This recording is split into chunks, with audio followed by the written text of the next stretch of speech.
आमर जाबिनपुर ठारे अनादि माँ ठाकुराणीकर अपार करुणा ये लीला स्मरण कले समाधि के वैराग्य हुए अनादि ठाकुर पादुकार लोक मैंने भी भल साप कामुड़ा सी भी भल ठारे अनादि माँ ठाकुराणीकर अपार करुणा तांको करुणारू ए अंचलर समस्त मंगल हेउ एवं ए अंचल पई से बहुत छाया घोड़े रखिंट जहाँ जिते विपद आसे अनादि माँ ठाकुराणी ना धरिले विपद मुक्त हो जाए।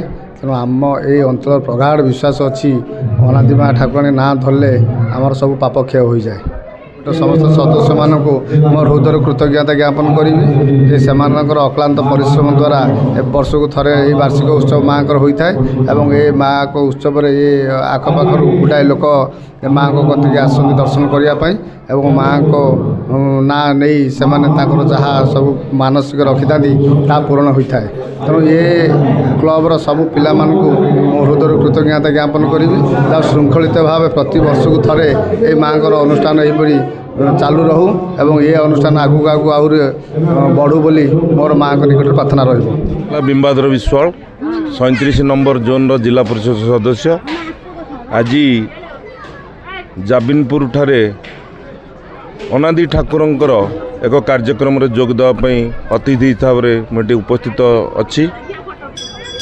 ये अनादि ठाकुर आंको परंपरा न कहले न सरे कारण लोक ये जो भाव में अनादि ठाकुर को भल पाती अनादि ठाकुर को विश्वास करती कारण जेते रोग वैराग्य हुए अनादि ठाकुर पादुकार लोक मैंने भी भल हो जाती।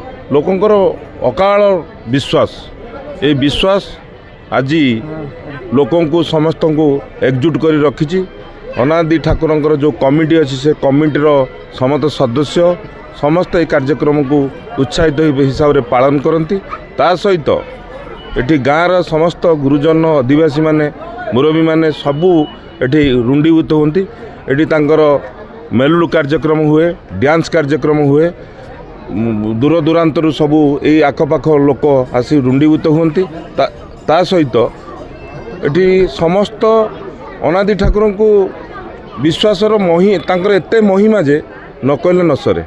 जाबिनपुर ग्राम में आराध्य देवी जी अच्छा माँ अनादि तांकर आज होची वार्षिक उत्सव।